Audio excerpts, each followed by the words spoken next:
The front door clicked shut behind Daniel Pierce at 2:47 p.m. on a Tuesday afternoon, 3 hours earlier than usual. His leather shoes whispered against the hardwood as he moved through the foyer, throat still raw from the emergency dental work that had sent him home early.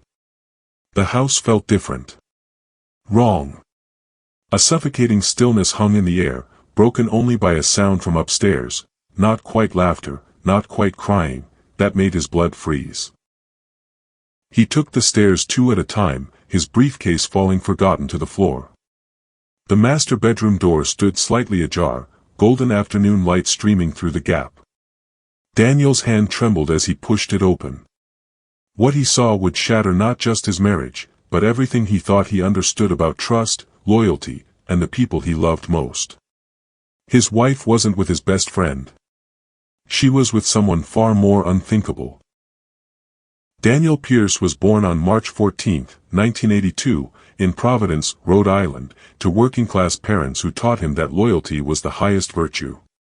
His father, a dock worker, had repeated one mantra throughout Daniel's childhood: a man is only as good as his word, and his word is only as good as the people he keeps it to. Daniel had built his entire life on that foundation. He met Catherine Walsh at Brown University in 2003, where she was studying psychology and he was pursuing engineering.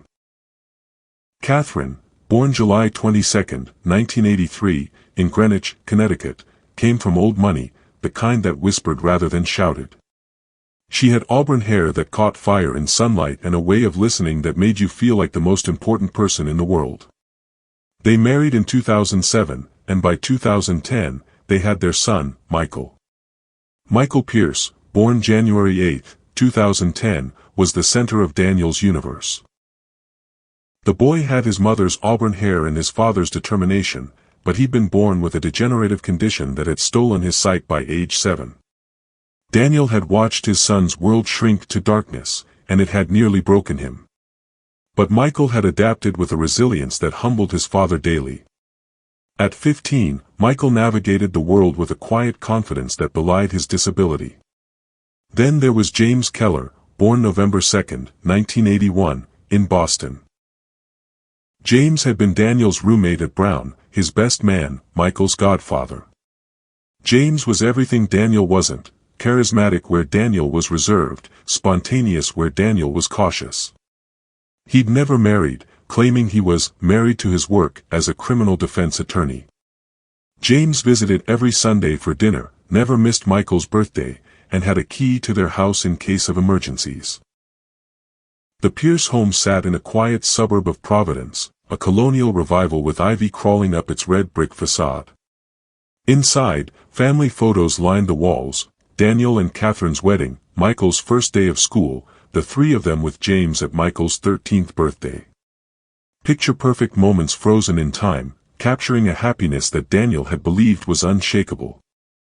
But Daniel had noticed things. Small things.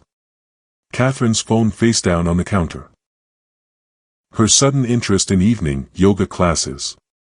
The way she'd started dressing differently, not for him, he realized now, but for someone else. He dismissed his suspicions as paranoia, the product of long work hours and stress. He'd trusted me. That was his first mistake. His second mistake was believing that the people closest to you couldn't hurt you the most. Providence in the 2020s was a city caught between its industrial past and uncertain future. The Pierce family embodied that tension. Daniel's engineering firm designed sustainable infrastructure for a city still haunted by factory closures and broken promises. He worked 70-hour weeks, driven by a fear he rarely acknowledged, that he'd end up like his father, a good man crushed by economic forces beyond his control. Catherine had given up her psychology practice when Michael was diagnosed. She'd thrown herself into his care with an intensity that bordered on obsession. Specialists, therapists, adaptive technologies. She'd researched everything, becoming fluent in a language of medical terminology and special education law. But somewhere in that transformation from partner to caregiver, she and Daniel had stopped being husband and wife. They'd become co-managers of their son's disability, strangers who shared a bed but not their hearts. Michael's blindness had revealed different truths to each parent. To Daniel, it was a problem to be solved, an obstacle to be overcome through determination and resources. To Catherine, it was a wound she couldn't heal, a failure she couldn't accept. She blamed herself, irrationally, the doctors said, for a genetic mutation that wasn't anyone's fault. James had been there through it all. When Michael's diagnosis came, James had sat with Daniel in a hospital waiting room for 6 hours, saying nothing, just a present. When Catherine had a breakdown at Michael's 7th birthday party, James had quietly ushered guests out while Daniel held her. James had been the third parent Michael never asked for but had come to depend on. The Sunday dinners had started as a way to give Catherine a break, but they'd evolved into something more. James would arrive at 4, bring expensive wine Daniel couldn't afford, and fill the house with stories from his cases, carefully edited for Michael's ears. He taught Michael chess by describing the board, helped him with homework, took him to baseball games where he'd narrate every play. Michael loved his godfather with an uncomplicated devotion that made Daniel's chest ache with gratitude. Catherine had started the yoga classes 6 months ago. Tuesday and Thursday evenings, 7 to 9. She'd return home flushed, happier than Daniel had seen her in years. He'd been glad. Relieved, even. Whatever she was doing, it was working. She smiled more. Touched him more. Made love with a passion he thought they'd lost. It never occurred to him that she was practicing her performance. Daniel's world had been built on certainties. Hard work led to success, loyalty bred loyalty, family came first. His parents' marriage had lasted 43 years before his father's death. His grandparents had made it to 60. The Pierces didn't divorce. They didn't betray. They endured. But endurance, Daniel was learning, was just another word for not paying attention. The signs had been there for months, maybe longer. Daniel just hadn't wanted to see them. In February, he'd come home to find Catherine and James sitting too close on the couch, their laughter dying the moment he entered. Just sharing a funny story, Catherine had said, but her eyes wouldn't meet his. In March, Michael had mentioned offhand that Uncle James knows Mom's favorite song. Daniel had felt a cold finger trace his spine. He'd been married to Catherine for 18 years and couldn't have named her favorite song if his life depended on it. In April, Daniel had grabbed Catherine's phone by mistake, they had the same model, and seen a text preview, "Tonight was perfect. I can't stop thinking about," the message was from a number not saved in her contacts. When he'd asked about it later, Catherine had laughed it off as a spam message, but her hand had trembled as she deleted it. The house itself seemed to hold secrets. Daniel would find wine glasses in the sink on afternoons he knew Catherine had been home alone. 2 glasses, lipstick on one rim, nothing on the other. A men's watch he didn't recognize on the bathroom counter, explained away as something James had left during his last visit. The scent of unfamiliar cologne lingering in the master bedroom. Michael had started having nightmares. He'd wake screaming, and when Daniel rushed to his room, the boy would cling to him, whispering, "Something's wrong, Dad. Something's wrong in the house." Daniel had attributed it to teenage anxiety, to the stress of high school as a blind student. Now he wondered if Michael, in his darkness, had sensed truths that Daniel's eyes had refused to see. The Tuesday before everything shattered, Daniel had suggested they renew their vows for their upcoming 20th anniversary. Catherine had frozen, her fork halfway to her mouth. That's a big step," she'd said. "Can we talk about it later?" Later never came. James had been acting strangely too. He'd started avoiding direct eye contact with Daniel, something he'd never done in 22 years of friendship. His Sunday visits had become sporadic, always with plausible excuses, always apologetic, but absent nonetheless. When they did see each other, James talked too much, filling every silence with nervous energy. Daniel had started having a recurring dream. He was drowning in their backyard pool while Catherine and Michael stood at the edge, watching. He'd reach for them, scream for help, but they'd just stare with blank expressions, as if he were already dead. He'd wake gasping, Catherine sleeping peacefully beside him, and he'd tell himself it meant nothing. Dreams, his father used to say, were just your brain taking out the trash. But what if the trash was trying to tell you something? The emergency dental appointment changed everything. Daniel's crown had cracked during lunch, and his dentist had squeezed him in at 1:30 p.m. The procedure took 45 minutes, left his jaw numb and throbbing, and sent him home 3 hours before his usual time. He'd texted Catherine, coming home early. The crown broke. She hadn't responded. The house was too quiet when he entered. Catherine's car was in the driveway, along with James's silver BMW. Daniel felt his stomach drop. James never visited on Tuesdays. Tuesdays were yoga nights. He'd called out, "Catherine." "James." Nothing. The living room was empty. The kitchen, pristine. He'd moved through the first floor like a ghost haunting his own life, his footsteps silent on the carpet runner. Then he'd heard it, that sound from upstairs. Not quite laughter. Not quite crying. His hand on the banister felt like someone else's. His legs climbed the stairs of their own accord. In his head, he was already constructing explanations. James had stopped by to drop something off. Catherine had come home early from yoga. They were planning a surprise for him. Anything. Anything but what his gut knew was waiting. The master bedroom door stood ajar. Golden afternoon light streamed through, illuminating dust motes that danced in the air like tiny lies. Daniel pushed the door open. Catherine sat on the edge of their bed, fully clothed, her face streaked with tears. James stood by the window, his back to the door, shoulders rigid. But it was the third figure that made Daniel's world stop. Michael sat in the reading chair by the window, his face toward his parents' bed, his unseeing eyes somehow more knowing than any sighted person's could be. His hands gripped the armrests so tightly his knuckles had gone white. "Dad," Michael said, his voice cracking. "Dad, I'm sorry. I'm so sorry." Catherine's head snapped up. Her face was drained of color. "Daniel. You're home early." James turned, and Daniel saw something in his best friend's face he'd never seen before, naked guilt. "What's going on?" Daniel heard himself ask, though he already knew. His body knew. His blood knew.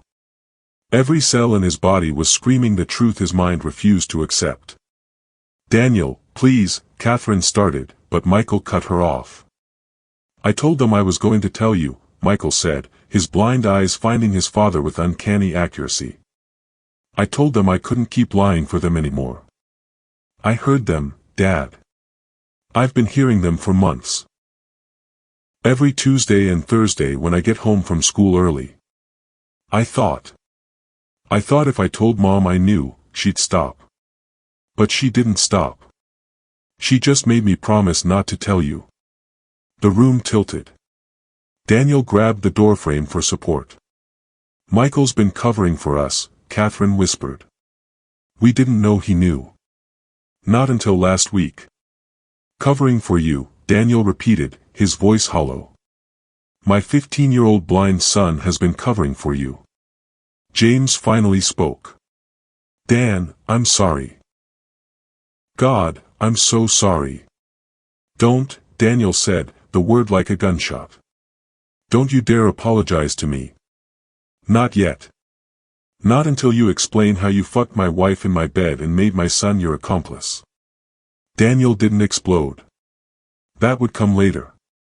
Instead, he went cold, his engineering mind clicking into a mode it knew well, problem analysis. "How long?" he asked. Catherine's silence was answer enough, but James filled it. 8 months. 8 months. Daniel calculated backward. That meant it had started in June, right around their anniversary. While he'd been planning a romantic dinner, his wife had been falling into bed with his best friend. "Where?" Daniel asked. Here, Catherine whispered. And his apartment. Hotels, sometimes. How many times? Daniel, please. How many times? James cleared his throat. I don't know. 40. 50. Does it matter? It mattered. Every number was a betrayal, a moment when they'd chosen each other over him. But Daniel pressed on. And Michael? How long has he known? Michael spoke up, his voice steady despite the tears streaming down his face. 3 months, Dad. I get home from school at 2:30 on Tuesdays and Thursdays. You don't know because you're never home.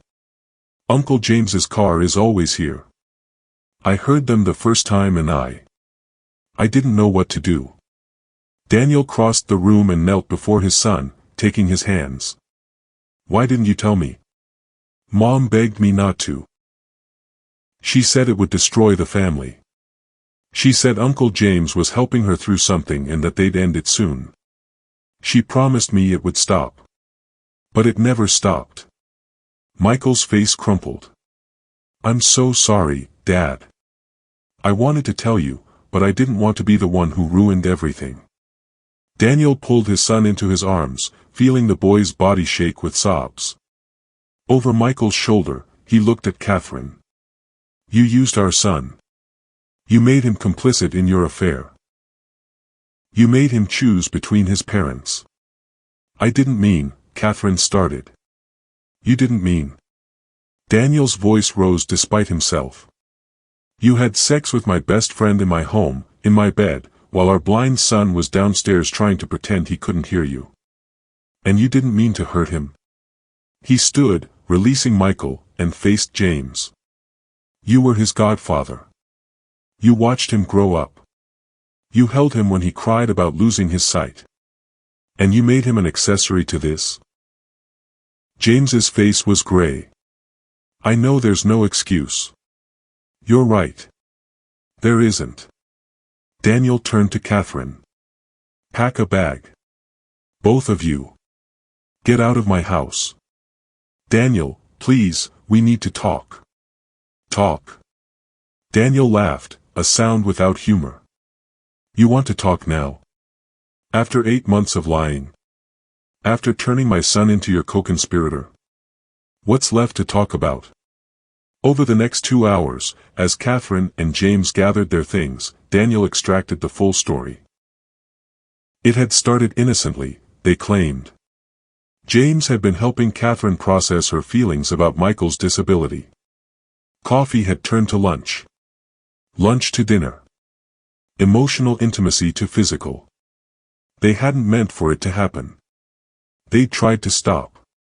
But they'd fallen in love. Love, Daniel repeated, tasting the word like poison. You call this love? Catherine's eyes were red-rimmed. I know you can't understand. You're right. I can't understand how you could do this to Michael. To me, I get it. Marriages fall apart. People drift. But Michael? He trusted both of you more than anyone in the world. Daniel had gone through their phone records, demanded passwords, played detective in his own life. The evidence was overwhelming. Thousands of texts, hundreds of calls. Hotel receipts James had been careless enough to leave in his car. A trail of deceit so long and winding that Daniel felt dizzy trying to follow it. But the worst discovery came when he checked their bank accounts. Catherine had been withdrawing cash, $500 here, $800 there, always in amounts just small enough not to trigger his attention. When he'd confronted her, she'd broken down completely. James and I were going to leave, she admitted. We were saving money. Planning to move to Boston after Michael graduated high school. We were going to tell you then, do it as cleanly as possible. Daniel had stared at her, this woman he'd loved for over 2 decades, and seen a stranger. You were going to take my son to another state? Live with James? Pretend we were what, friends? We thought it would be better. Better for whom? Not for Michael. Not for me. Better for you too. The truth crashed over him in waves. Every moment of the past 8 months had been a performance. Catherine's sudden affection had been guilt. James's nervousness had been fear of discovery.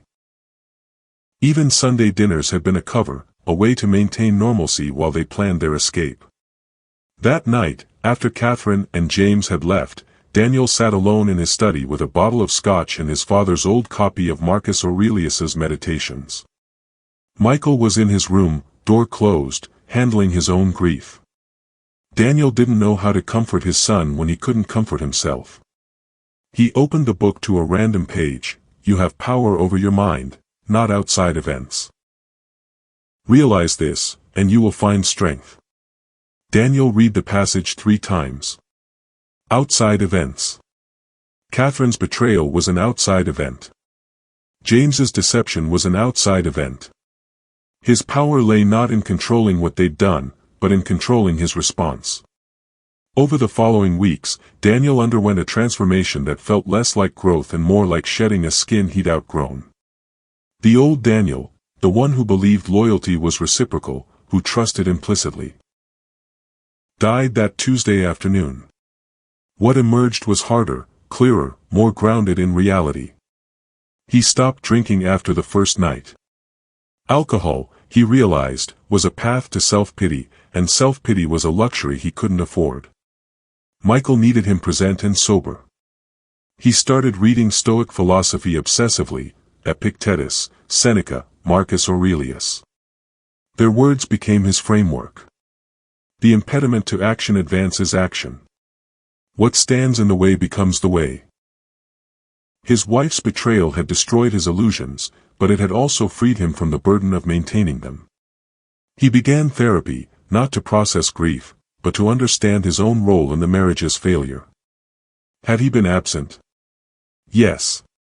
Emotionally distant? Absolutely. Did that excuse Catherine's choices? No. But it explained them. He'd been so focused on providing financially that he'd forgotten to provide emotionally. He developed new routines with Michael.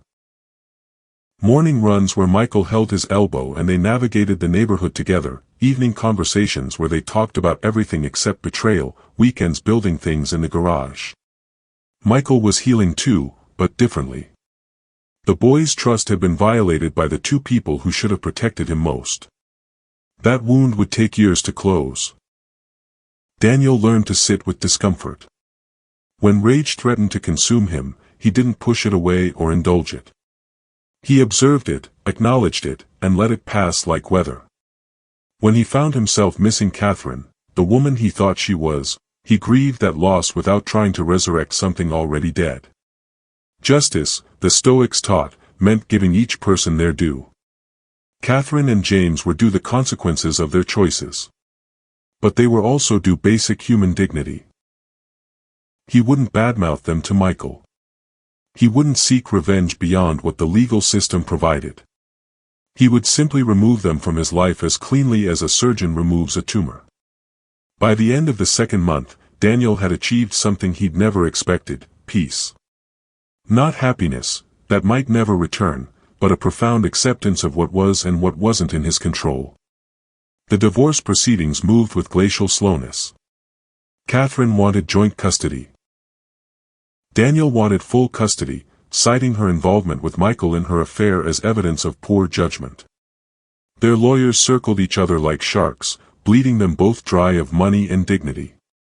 James had disappeared from their lives completely. He'd sent one email apologizing to Michael, saying he understood if the boy never wanted to see him again.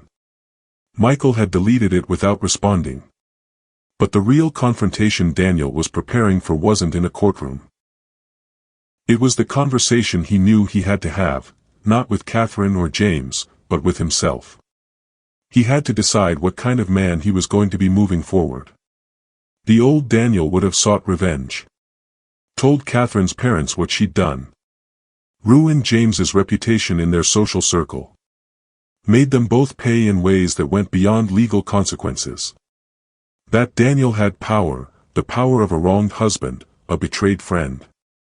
He could wield that power like a weapon. But the new Daniel understood something the old one hadn't. Revenge was just another form of attachment. As long as he was focused on making them suffer, he was still chained to them. True freedom meant letting go not just of the people, but of the need to punish them. The confrontation he was building toward was with his own desire for vengeance. In May, Catherine requested a meeting at a neutral location, a cafe they'd never visited together. Daniel agreed, bringing his lawyer. Michael stayed home with Daniel's sister. Catherine looked diminished. She'd lost weight, her clothes hung loose, and her eyes held a hollowness that might have moved him once. James wasn't with her. "I wanted to apologize," she said without preamble. "Not for leaving, I can't apologize for falling in love, but for how I did it. For involving Michael. For lying for so long." Daniel nodded. His lawyer had advised him to say nothing, but he found words coming anyway. "Do you know what the worst part was?" Catherine shook her head. "It wasn't the affair itself. Marriages fail. People cheat. I could have survived that. The worst part was that you made our son complicit. You put a 15-year-old boy in an impossible position and asked him to choose between his parents' marriage and his mother's happiness. That's unforgivable." Tears streamed down Catherine's face. I know, and I'm sorry. I'll carry that guilt forever." "Good," Daniel said simply. "You should." The true climax came not in a courtroom or a cafe, but on a random Sunday evening in June, when Daniel answered his doorbell to find James standing there. "Don't," Daniel said, starting to close the door. "Please," James said, his foot preventing the door from closing. 5 minutes. That's all I'm asking." Daniel stood in the doorway, arms crossed. "Talk. I came to say goodbye. Catherine and I, we're not together anymore. We tried, but it turns out a relationship built on betrayal doesn't have a great foundation." James's laugh was bitter. "I'm moving to Seattle. New firm, new life.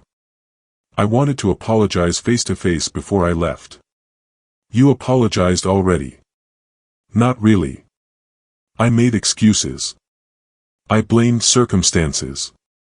But the truth is simpler, I'm a coward and a traitor. You gave me everything, friendship, trust, a place in your family. And I took it all and threw it in your face because I wanted something that wasn't mine." Daniel studied with his former best friend. James had aged a decade in 4 months. "Why? That's all I want to know. Why did you do it?" James met his eyes. "Because I was in love with her. I've been in love with her since college. Before you two even got together. And I thought if I just stayed close enough, eventually she'd see me. But she chose you, and I accepted that. I was your best man. I watched you build a life together. And I was happy for you, I really was. But then Michael's diagnosis happened, and I saw how much you were struggling, and Catherine was so lonely, and I thought maybe this was my chance.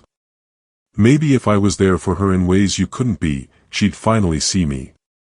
So you waited for my family to be in crisis and used it as an opportunity?" "Yes." James's voice broke. "Yes, that's exactly what I did. And I hate myself for it. I destroyed 2 decades of friendship for 8 months with a woman who, it turns out, doesn't actually love me. She loves the idea of being loved. And you were the best friend I ever had, and I'll never forgive myself for what I did to you." Daniel felt something shift in his chest. Not forgiveness, he wasn't ready for that, might never be ready, but something close to understanding. James was human. Flawed, selfish, capable of tremendous betrayal, but human. "I'm not going to tell you it's okay," Daniel said. "Because it's not. What you did to Michael, making him carry that secret, that's something I'll never understand. But I hope Seattle is good to you. I hope you learn to be better than you were here. James nodded, tears streaming freely now. I hope so too. And Daniel? I hope you find someone who deserves you.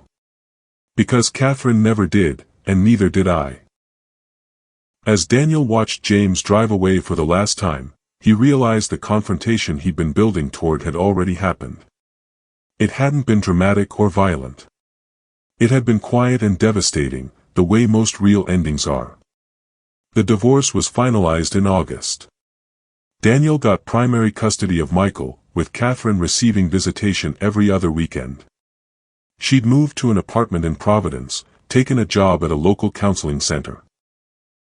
James was gone to Seattle, a ghost in everyone's story. The legal aftermath was relatively clean. Connecticut was a no-fault state, and Catherine didn't contest the custody arrangement. She'd acknowledged her error in judgment regarding Michael, and her lawyer had advised her that fighting would only make things worse.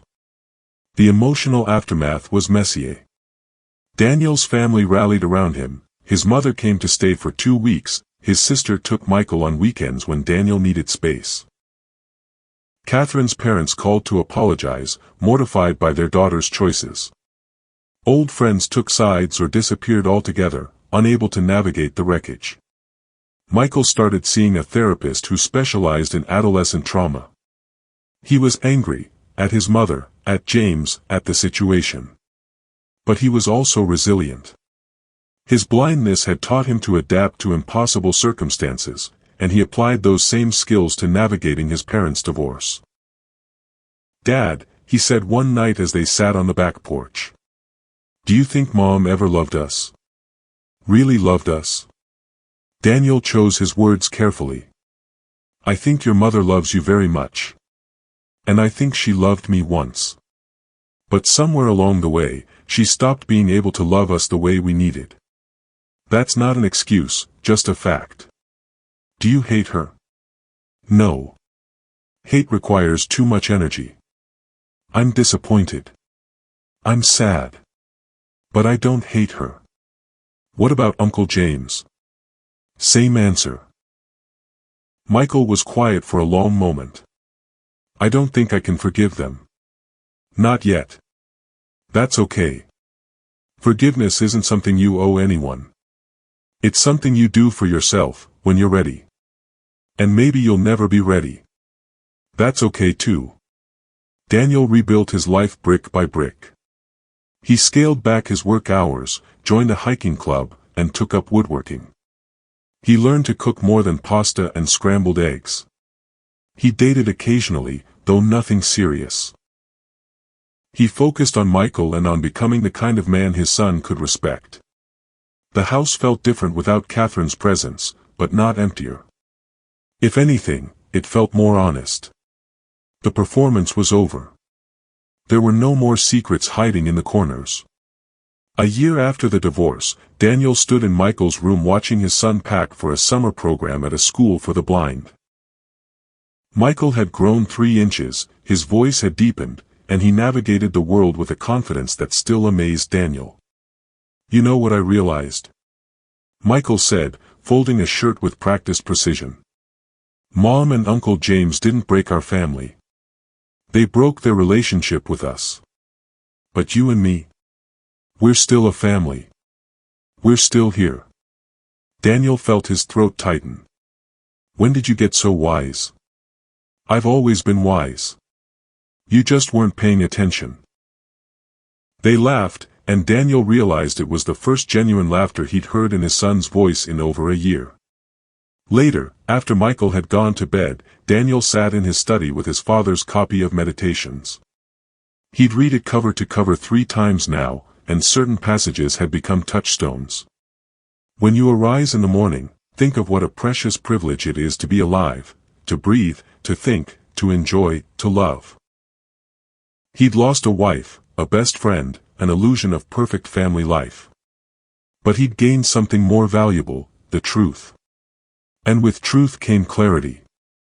He knew who he was now, not the man his father had wanted him to be, not the husband Catherine had needed, not the friend James had betrayed, but simply Daniel Pierce.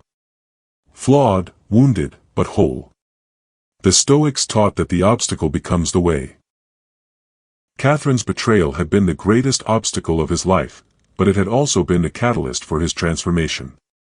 He'd learned to distinguish between what he could control and what he couldn't. He'd learned that integrity wasn't about never being hurt, but about how you conducted yourself when hurt. He'd learned that trust, once broken, couldn't be repaired, only rebuilt, slowly, with new people who'd proven themselves worthy of it. Most importantly, he'd learned that you couldn't protect yourself from betrayal by never trusting anyone. That wasn't strength, it was fear. Real strength was choosing to remain open, to remain vulnerable, to remain capable of love even after love had wounded you. Daniel closed the book and looked out the window at the dark street. Somewhere in that darkness, Catherine was living her life.